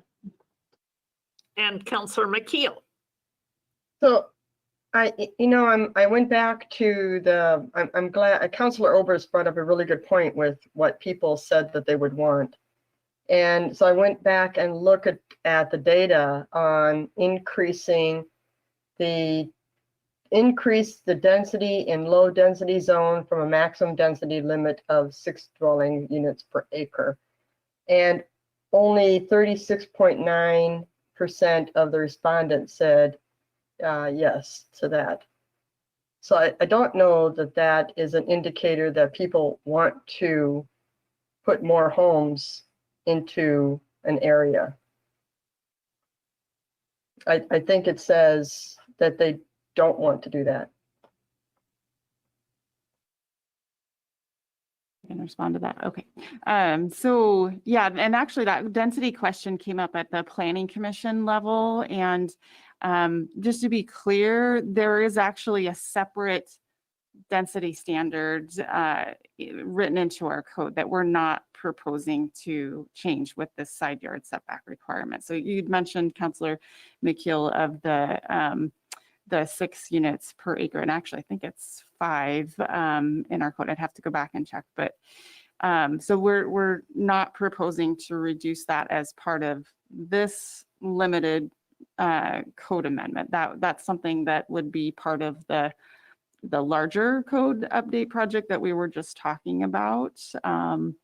So just by reducing the side yard setbacks from 15 feet to 10 feet won't automatically increase the density, because we haven't changed that standard. It would allow the houses to be closer together. Yes, we can say that, but it won't, at least that specific amendment won't change that density. That takes amending another section of the code that clarifies that. Yeah, and then maybe I'm misunderstanding what you're saying, so my apologies for that. But it looks like by increasing the density, what they don't want are houses that are squeezed in together, which is, I think, what we're trying to determine with just this one development. So not looking at a whole city code change, but if they're saying that they don't want houses squeezed in together, then it appears that this development is something that's doing that. And maybe I'm missing that or something. Yeah, I'll let Councillor Oberst and then Councillor Carey take a run at this, since they both have a lot of familiarity with Planning Commission. So, Councilor McKeel, right now we allow 6 houses per acre, net acre of development, and this won't change 6 houses per acre. It will allow them to be a little bit closer together. My comment about density was that when people said, "Oh yeah, we'd be fine with duplexes and cottage clusters," if you put those in single family, you're probably going to be raising density to 7, 8, 9 units per acre overall. I don't think this request really changes the density. It does allow for a bigger house on the existing lot that this developer wants to see. I made a comment a minute ago, and I'll flip that over just a little bit and note that we have had development done under this 15-foot side yard standard, including one street by this same developer. And it has surprised me a little bit that the lots were platted at 60 feet knowing that this existed. The 60 is standard pretty much everywhere. I saw our side yards are a little different. I'm surprised they weren't platted at 65. In the end, that reduces the number of lots you've got in the neighborhood. That reduces the density overall. I think that, we're trying to strike a balance here. And so I'm surprised that it's an issue. It is an issue. I don't think it changes our density. That's kind of the sum.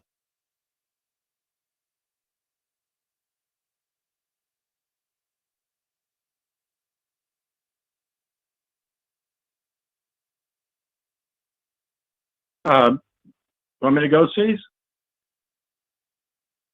I agree with Councilor Oberst and Suzanne. This is not a density issue here. This is not, but what this will do, and we need to be eyes wide open with it, it allows bigger houses on what amounts to proportionally smaller lots. So that's, I think that's it. I personally don't have a problem with that, but I think we need to recognize that that's what the result will be, whether it's a single family or a single level for, an aging population, or whether it's a 2.5 story, big one. It'll just be bigger on the existing lots, which is fine. Okay. I would entertain a motion, and then I'll ask for any additional comments. Madam Mayor, I propose the motion. I move to initiate an amendment to the Monmouth City Code to reduce the side yard setback requirement in the low-density residential zone district. Thank you, Councilor Salinas Oliveros. Is there a second? I'll second that. Thank you, Councilor Lopez. And so any additional comments? Yes, go ahead, Chris. Yes, I would just like to point out the danger of inferring intent from some of these questions. There's a lot of other things, and I think that Councilor Carey was trying to touch on that there. A lot of other things that density does and density implies, other than what the house setbacks from the sides of the lots look like. It is dangerous to read too much into these. And with that, I do personally feel good that we are doing what's in the desires and the best interests of our residents. All right. At this point then, seeing no further questions or comments, all in favor of this proposal to initiate the amendment, please signify by saying aye. Aye. Aye. Aye. And any opposed? All right. We will divert the work momentarily of the overall planned code to look at this one issue and make some of this housing a little more accessible in our community. So thank you, Suzanne. Thank you. And one last thing here of business, and then we will have our reports and a urban renewal meeting this evening. And so at this point, I'll turn it over for our last business item to Marty Wine to discuss our discussion about the council value statements. Thanks, Madam Mayor, and good evening, Council. I don't know that I have a whole lot to say about the value statements at this point. The idea of creating value statements grew from your priority setting discussion in January. Since then, I think you've all together been working on what you wish these value statements will convey. And so the council discussion focused on 3 areas, including diversity, equity, and inclusion, communication and engagement, and sustainability. You have there's been work just even as this packet has been published on some draft statements for your consideration. And I would like to just leave it to you to have a discussion about where these statements stand and whether they reflect what it is we want them to say. Yes, I would like to thank everyone who was involved and engaged in this work. And it has been a real pleasure to really have these thoughtful discussions with all of us as a group originally, and then sort of individually over time as people have thoughts and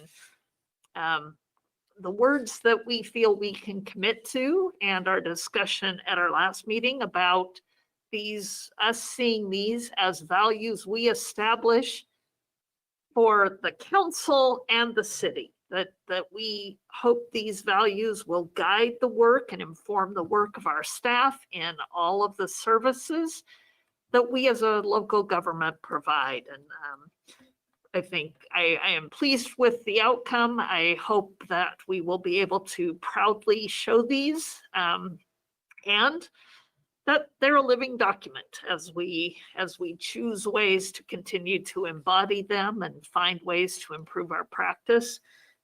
We know these values will point and be our true north in our decision making, that we will examine all the angles of decisions against these values, but know that it's something we can proudly state. So additional questions about them or any final tweaks, although I'm hoping the answer is no to that, but Councillor Overs. So I've been pretty opinionated about this, I think, but I just want to say, yeah, so there's a few things that I would change, but on the, the bulk, I'm really good with. I have a feeling that if I polled each and every one of you, you would tell me that there are things that you would change. And so my sense is probably, I'm hoping that all 7 of us can step back from this and say, on balance, this is balanced, and it feels good, and it feels like it describes the things that we as a group would like to move forward and try to accomplish as a council. So, this has been hard work. At the same time, it's been really enlightening and informative work. And I think that if nothing else, it has helped us all get to know each other better. So yeah, I would be in favor of adopting these as written, Madam Mayor. Is that a motion, Councilor First? It could be. Okay, I'll make the motion. I move to approve the council value statements as presented. Second. I thank you for the motion, Councillor Salinas Oliveros, and the second, Councillor McKeel. Any additional comments or discussions? Yay, Councillor team. Lopez. Yay, team. Councillor Lopez. Yes, thank you, Madam Mayor, and thank you very much, everyone, for all the work that we've put in. Thank you very much to our city manager and staff for all of the hard work that's gone in here. I would like to stress the point that just because we have created this does not mean the work is done.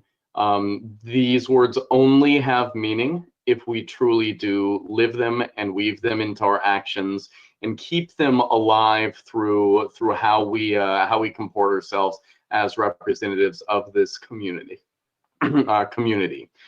So with that, I think this is a wonderful first step, but that's what it is, a first step. And we must together as a group, as John, as Councillor Overs, my apologies, stated, come together and realize that while it might not be the future steps as well, may not be to the exact desires of any one of us, that we continue to come together in the way that we have here for the betterment of the community and truly live this document.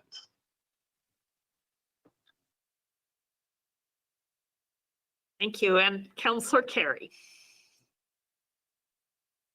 Thank you, Madam Mayor. You know, I am not as enamored with these as those of you that have spoken.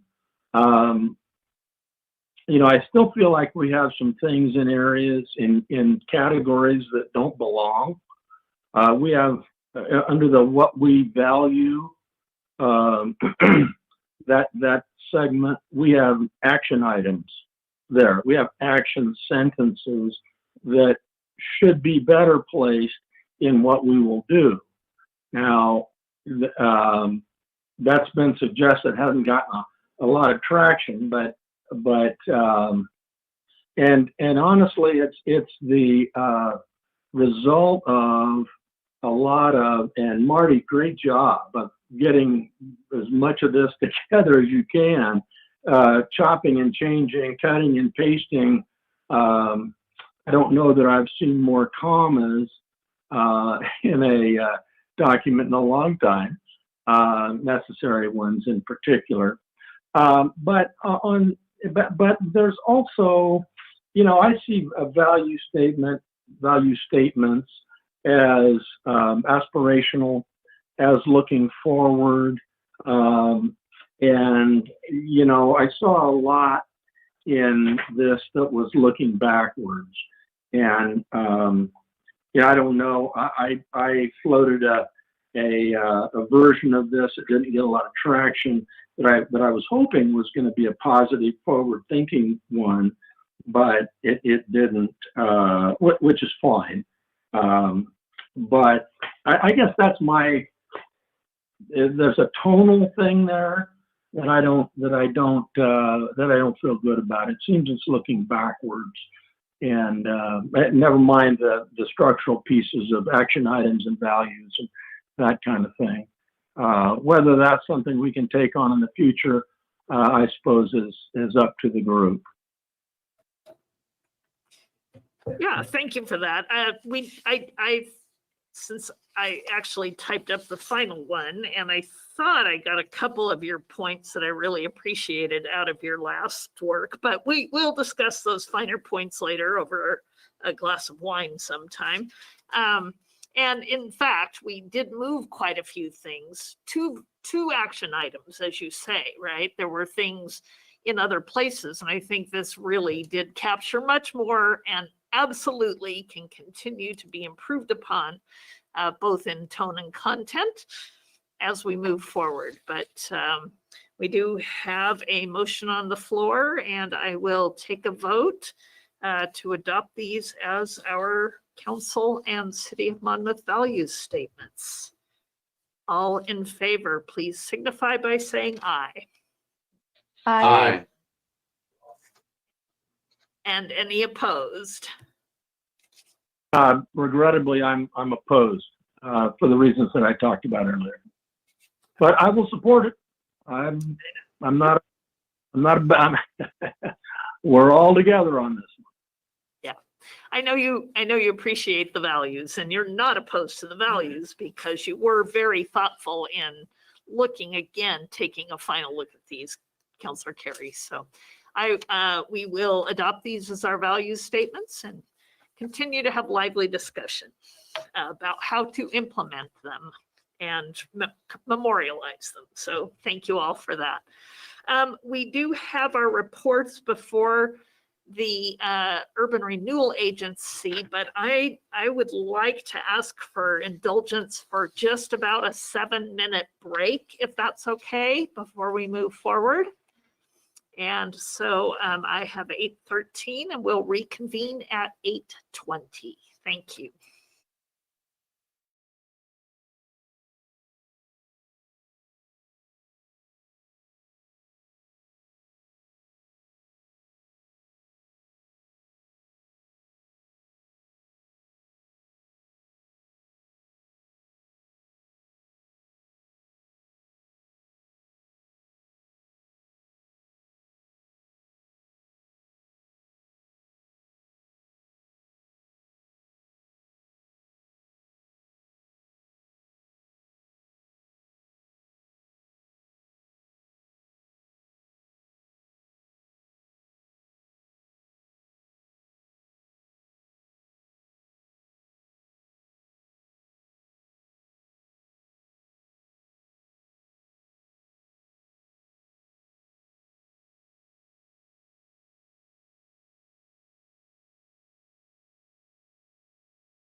conclude with our regular reports and council comments.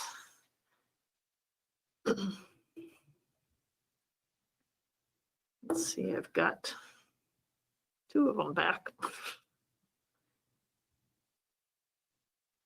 3, 4. Councilor Ober's microphone is on, but his camera is not. There he is. Okay, now we've got the I other way. can't click the right button.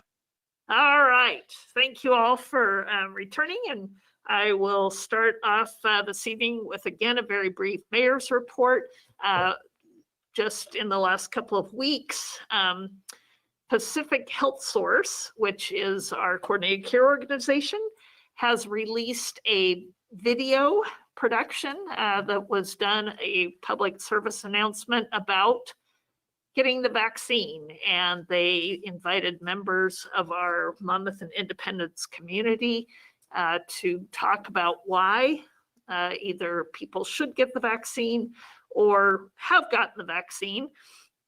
And I actually am the voiceover narrator for a good part of that PSA. So we'll be sharing that to remind folks of the importance of vaccines. And that's my activities over the last couple of weeks. So I will turn it over to our city manager, Marty Wine, for her report. Oh, I'm going out of order. We'll do your report, then we'll do boards and commissions. Okay, thanks, Madam Mayor and Council. I also have a very brief report tonight. I have just 2 items, both of which I think you are aware of. So first, the COVID-19 county risk level, effective April 23rd through May 6th. Polk County will be one of the counties that will be in the moving to the high risk level. We're not anticipating any change in our city open hours or office operations.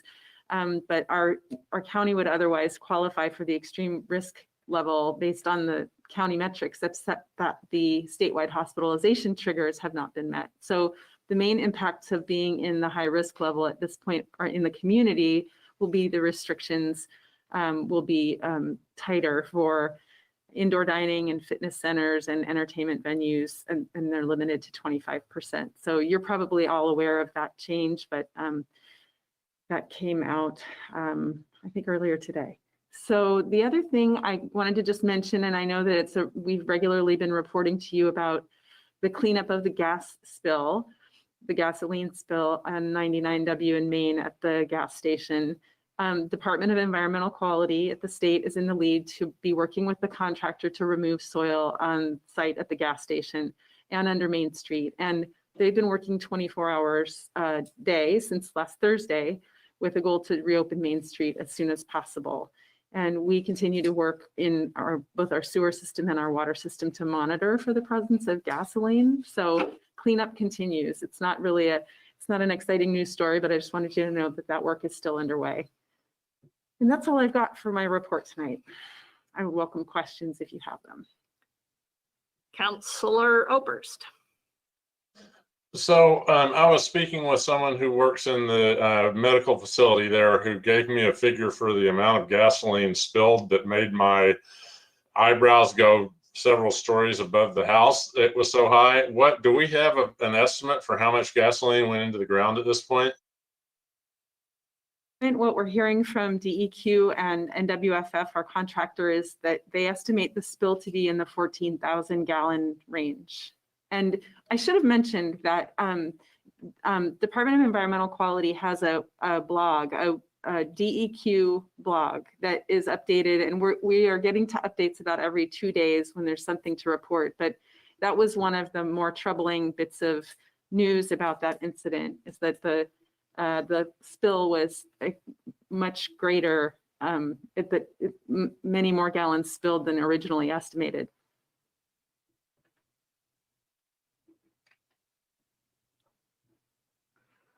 All right, thank you. Reports from boards and commissions tonight, and I want to start off and let you know that we'll be receiving a letter of resignation from Steve Milligan from the MyNet board. Steve very generously stepped up and committed his time to the MyNet board. In lieu of what is traditionally a position from our city staff. As Scott McClure left and our interim manager, Chad Olson, had other focused priorities, Steve, our former counselor and mayor, and very familiar with MyNet, generously committed his time to represent us on that board. And he will be, I will be asking for your indulgences to appoint Marty Wine as our staff representative to the board. She has been involved in listening to all of the board meetings, their sort of strategic planning sessions, and it's a good opportunity for her to go ahead and continue the tradition of having our city manager represent us as staff. We still have council liaison Chris Lopez and our citizen representative, who is David Ritchie at this time. So just to let you all know of a change that will be coming there. And that is all I have. Other reports from boards and commissions. Councilor McKeel. I am happy to report on the Tree Advisory Board, which is doing very well under Chuck Thurman's wonderful leadership. So, along with the citizen group. So, however, we do have 3 openings. So, if you have friends or family who love playing in the dirt, enjoy digging holes, and adding to the improvement of Monmouth, being that this is Arbor Day, please refer them to the board site so that they can apply, because it's a lot of fun. I just wanted to report that Gordon Taylor, who is one of the members of the Tree Advisory Board, purchased a couple trees. He bought 2 tulip trees and 1 red maple tree, and then donated it to the city. So thank you to Mr. Taylor. And the board also agreed that the tree that the city should purchase Zelkova Japanese street trees to replace a few of the trees that have died in Madrona Park. And so all the trees, the 3 that were provided by Mr. Taylor and the 3 that the city are going to buy, will all go into Madrona Park. And wait for it, it will be this Saturday. So if you have nothing to do this Saturday morning and you want to come out into nature and do something incredibly fun, and it's really nice, it's like you do it and the work is done and you can see product. It's great. So we'll be out there this Saturday, April 24th, 9:30 a.m. You could also, it's a great place to use your pocket knife because you have to cut the string on the tree balls. It's just so much fun. Sorry, it's just, we also, Mr. Taylor is going to look, Councilor Carey, he's going to look at the crepe myrtles and check them out. I think what he thinks needs to be done is they need to be a little pruning. And I offer to help because I've got these really great snippet things or loppers. And so we'll be pruning some trees and also doing some pruning of trees in Madrona Park. We have planning going on for the fall tree planting. So more fun is coming if you miss the one this Saturday. That's right. And Rebecca, Councilor Salinas Olivares. Yes, thank you, Madam Mayor. My report is with the Historic Commission. May is Historic Preservation Month, and we will be having a scavenger hunt around the city. There's some great pictures that were taken, and we're all coming up with some clues.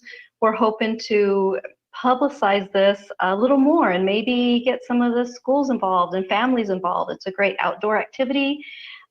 We're also going to have information about Squire Whitman, who founded Monmouth, and then also about the Kalapuya Indians as well, and the land that we are on. And so it's a great educational opportunity to learn about our city. And that information, as far as the scavenger hunt, we're looking at having that at businesses and having prizes and rewards, and just to really try to engage the community about how historic Monmouth is. And then we also saw a draft for the call for artists for the mural for the side of the Ross building. And Suzanne Duffner did an amazing job putting that application together. So more to come with that. And then we also had a fun discussion of future things to come with a scavenger hunt, if we wanted to go a little high tech and have some QR codes and pop up a map, and maybe try to engage, you know, some of our techies and young individuals to have more fun with that. So that is my report for the Historic Commission. Thank you. Great fun. Councillor Oberst. Thank you, Madam Mayor. Parks Board met on the 14th. The first thing I want to mention is that they did the previous meeting, and I didn't want to announce this until they had the recipients had been announced, but they gave $500 grants to outdoor fitness classes, the Outdoor Explorers 3-day camp, the skate sports camp, the Great Oregon Shakeout cycling event, and the library story walk. However, and most of those dollars have been distributed. However, the grant to the library has subsequently been rescinded because it was concluded it's not a really good idea for one city department to give a grant to another city department. And the suggestion is, in future, the Friends of the Library can make the grant application for the story walk, and that should address that, we think. Most of these events need liability insurance, and most of them said that's not an issue. The skate camp is going to be maybe a little bit more of a trick, and we're looking for a solution to that. And finally, what about that library money? Where did it go? Well, the proprietor of the costume shop on Main Street has proposed a movie night in the park with a pirate theme. So get out your pirate accoutrement. At some point, we will have an event, a movie night event in Main Street Park. An update on the skate park. The contract has been signed for design and construction estimate, which is important not just because it will give us some really nice drawings to hang on the wall in volunteer hall, but also because it will be the pieces of information needed to apply for grants and for seeking contributions in kind and otherwise. There's going to be a meeting of I'm thinking maybe there has been a meeting at this point of the design firm with the local skaters to start working out some of the design details. How high do you want that? How wide do you want the other thing over there? You know, trying to really come up with a design that will meet the needs. Bryce Fredberry, who's been really leading the charge on this, has taken regular employment, so the meetings will be shifting to evenings instead of daytimes, and don't know when exactly yet. Finally, an update on the bike rack situation. The old high wheeler that was on Main Street in front of the former bike shop is in for refurbishment, and the decision is, well, we discovered there is already a bike rack in General Woods Park, a single, one of those U-shaped staples sticking out of the ground, which are really good bike racks. But therefore it's going to Cherry Lane Park instead. And I think near is it Ackerman Street side of that park. So that will be accomplished before the end of the fiscal year is my understanding. Finally, two quick pieces of new business. There has been a tradition of the Parks Board getting together and touring parks and saying, let's fix that, let's do this thing over here, with kind of a lack of a listing and a follow-up. And so there was a request that this time we get, we follow up and see what of the suggestion gets done. There's also been a joint potluck with the tree board, and people felt that maybe by late summer we'd be in a position to do that. So the request was, let's try to move ahead with that. And finally, in order to meet the needs of some of our members, the Parks Board meeting has been moved to 6 p.m. instead of the current 7, and it will still be on the second Wednesday, thus and therefore 5/13 at 6 o'clock will be the next Parks Board meeting. And that's all I have. Great work. And Councillor McKeel. And I just want to follow up with Councilor Oberst. See, we have so much fun. We even have potlucks. So you join the tree board. I planted many trees during my 10 years in CISA's seat and got really good lessons from Mark Fancy, who actually took urban forestry courses at OSU on how to plant a tree. So I thought I knew. I didn't. Now I do. All right. And Councillor Lopez. Yes, thank you, Madam Mayor. I have a report from the Arts and Culture Commission, and before I get into the details of that, I'll ask you to bear with me while I make a very quick request. We do have an open seat on the commission, and the commission has also indicated a desire to really expand their traditional focus to include the culture aspect of arts and culture. And so if you're interested in joining the Arts and Culture Commission, there is an application on the city website. You can also go into City Hall, and we are very excited to look forward and broaden our scope from just the traditional fine arts to include performing arts and other aspects of culture as a whole. We're also really hopeful to be able to, within the guide of our new council priorities here, to be able to expand our diversity on the commission. And so please do come, and we'd love to have you. One current item that Arts and Culture is working on is that we do have a grant opportunity out there. And the purpose for the Arts and Culture Grant Program is to encourage and support arts-related activities and projects within Monmouth. And so this, you do not have to be an organization to apply. Of course, nonprofits within Monmouth or that are working in Monmouth can apply. But if you're an individual that is within Monmouth, you're able to apply as well. Or if you're an individual in Monmouth working with a nonprofit that's working through a nonprofit that's not physically in Monmouth, but you're here, you're able to apply. So the grant amounts are between $100 and $1,000, and the deadline for application is coming up. It's April 30th.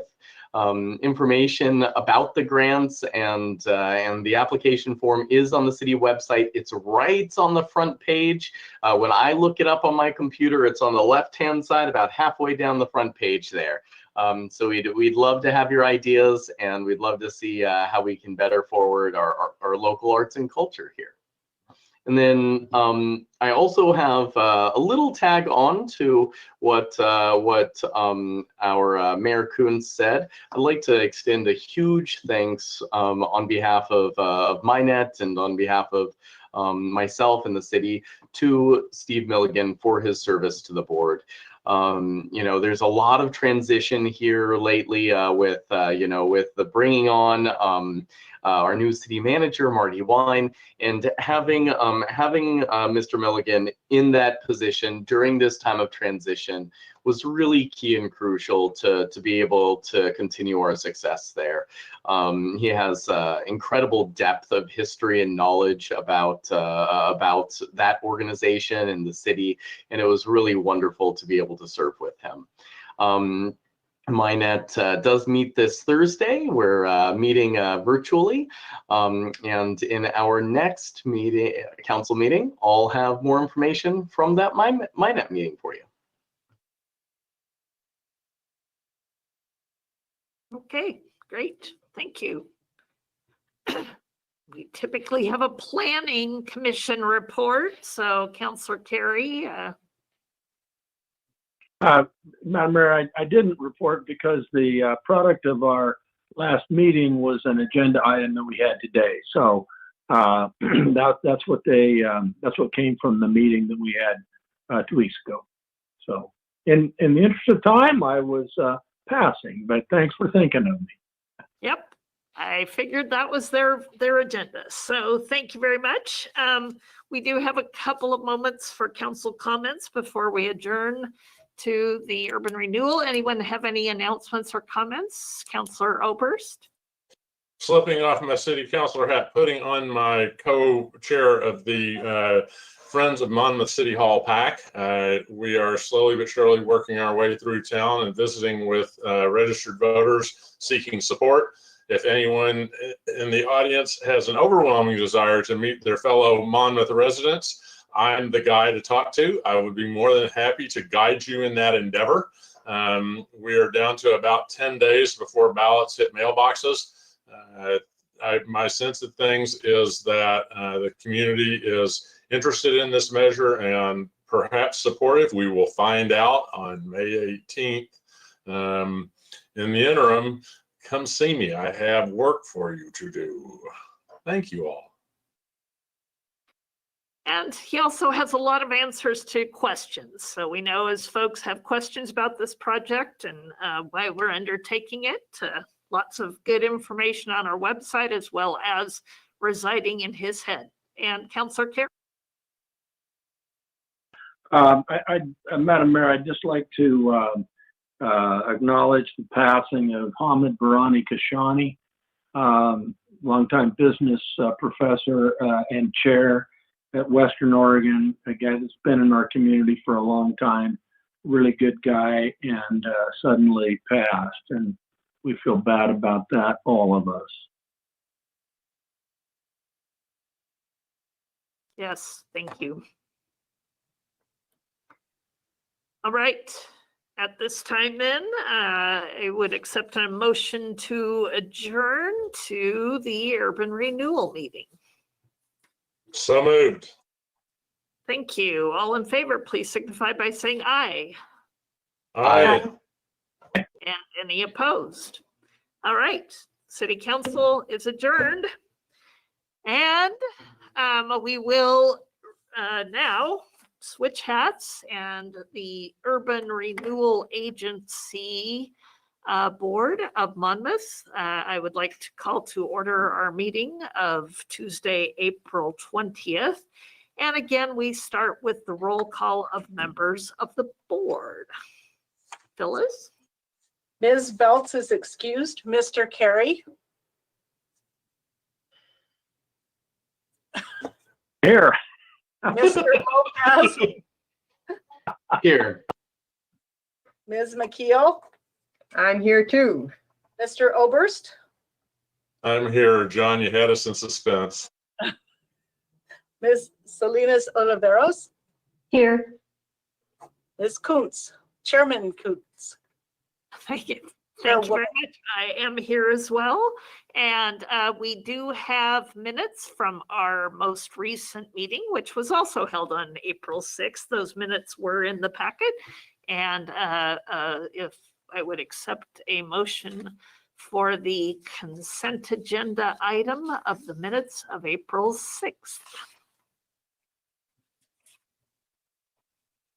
I'll move to approve the consent agenda item of the minutes from, that day.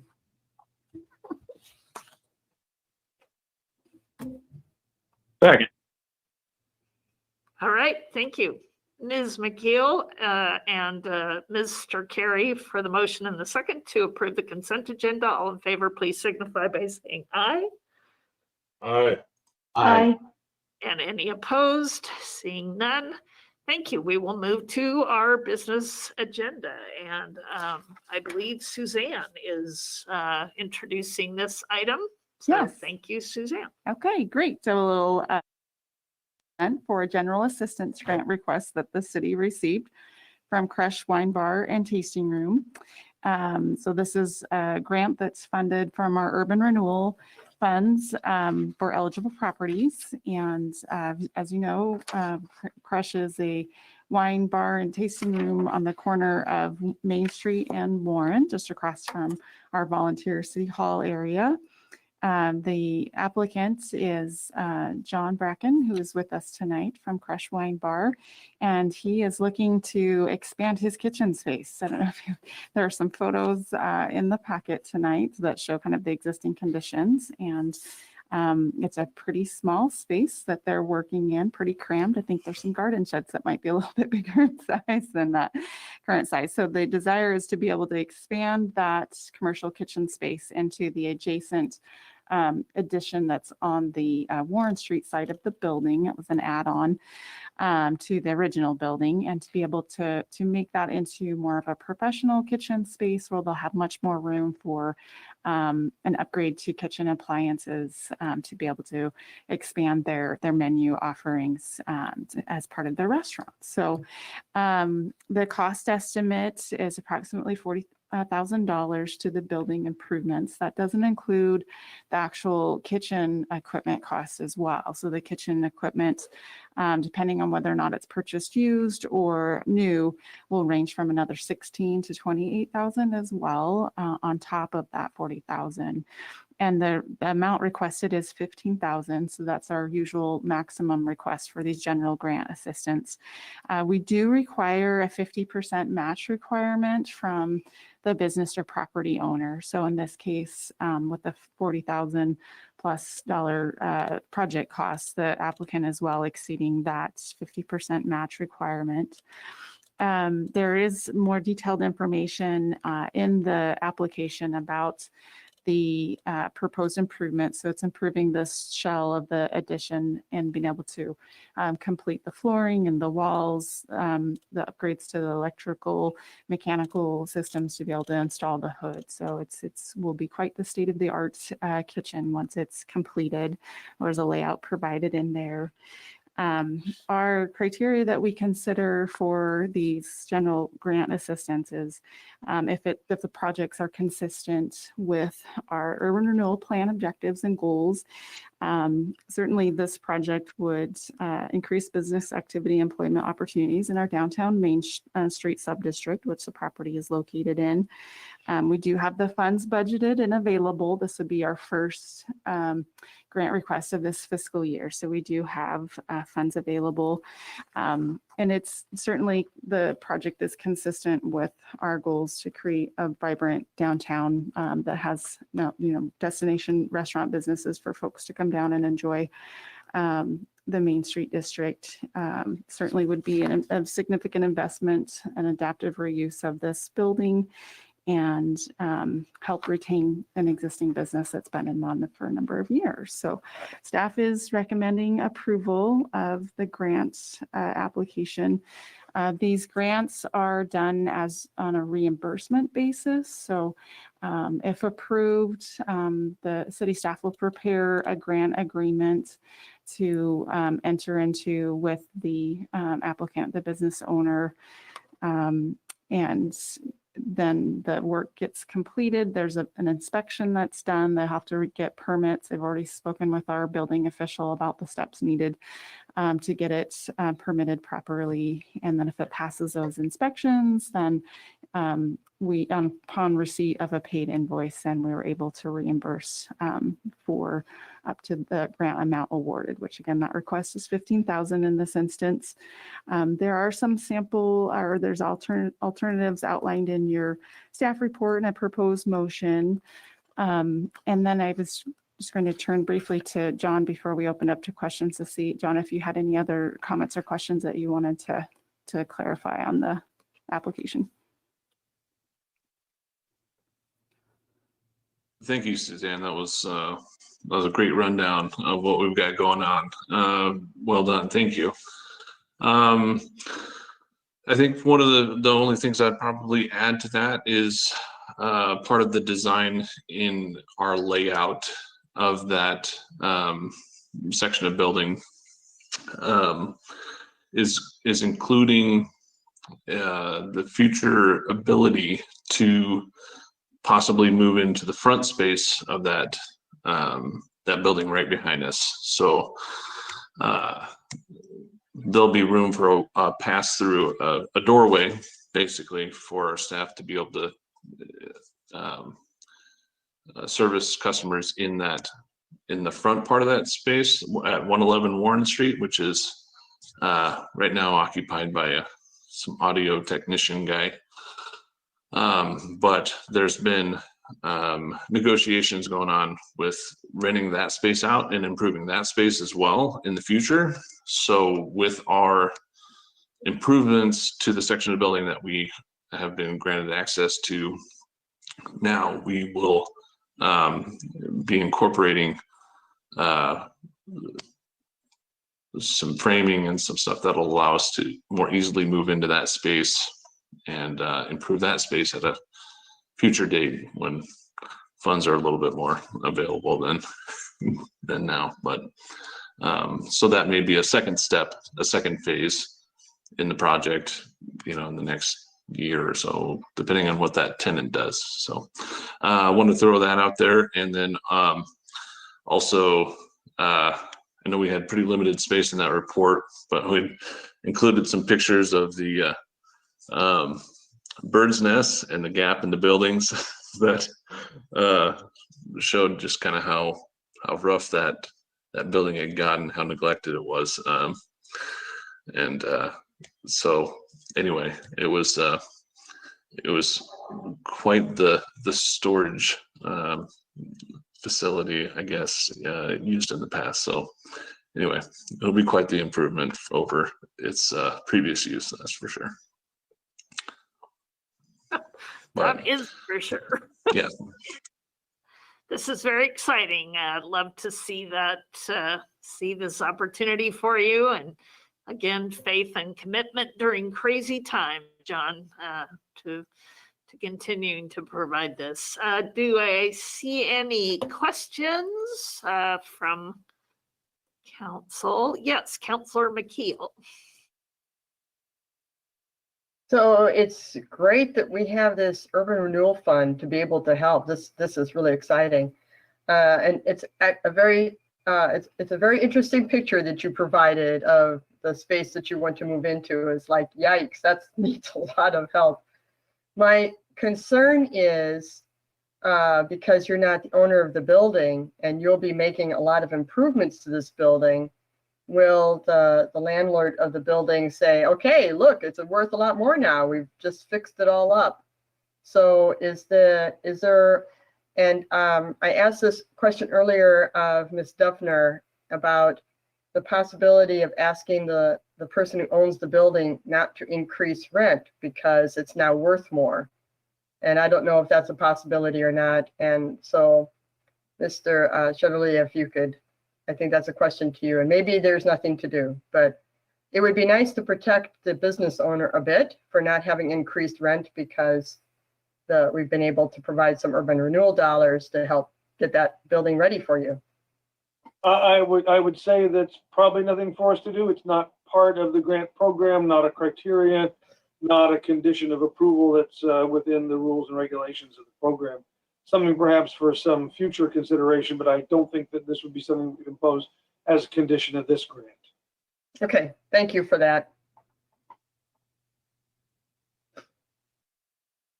Great. Other comments or questions? Respond though, if you guys want. John. Thanks, John. Go ahead. Oh, I was just going to say, I thought that was a good question. I also had that concern and then spoke to the building owner about that. And he brought up a good point. And well, one is when we originally talked about taking over the space, it was pre-COVID. He granted me the space through the end of my lease, which has a few more years on it, for no additional charge, even though we had already agreed on a additional rent for that. So that showed me a little bit of a sign of his willingness to work with us, as well as offering up the point of the benefit of the free market in my favor, or to alleviate my concern, which was again what you were concerned about there as well. And that is, if he spikes up the rent to an unreasonable level, and I don't agree to it, then he's got a vacant building and somebody would have to agree to pay that unreasonable rent. But that's kind of where the free market sort of balances itself, where nobody rents from him if he asks for too high of a rent.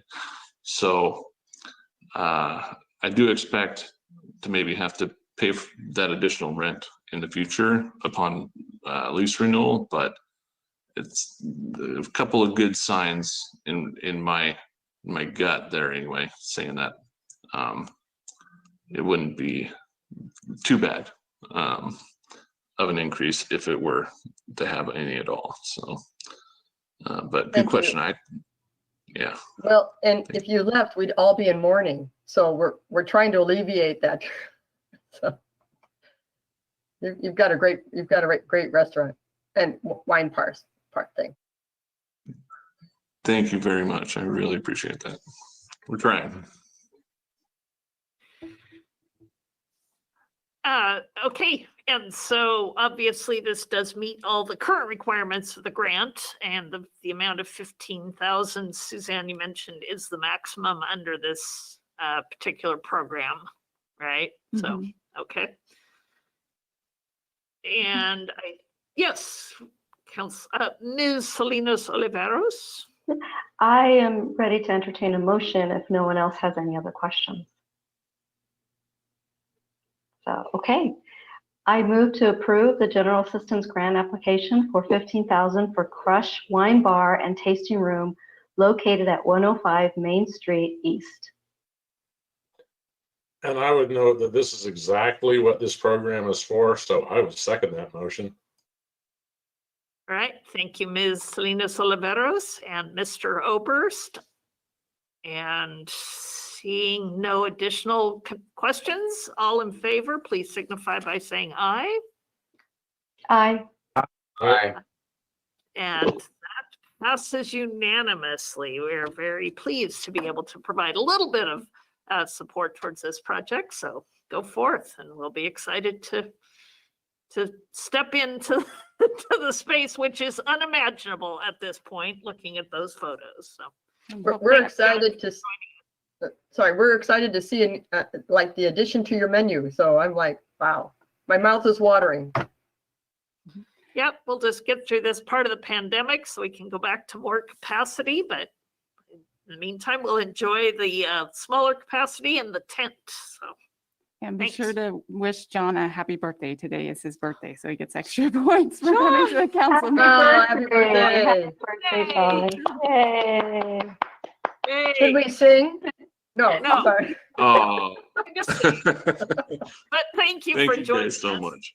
Happy birthday, John. Oh, yeah, and I tried to keep that shameless plug out of there, but I appreciate everybody. Thank you so much for your time, and I know you guys all have a lot of stuff going on, so taking the time to consider this was very appreciated. Thank you.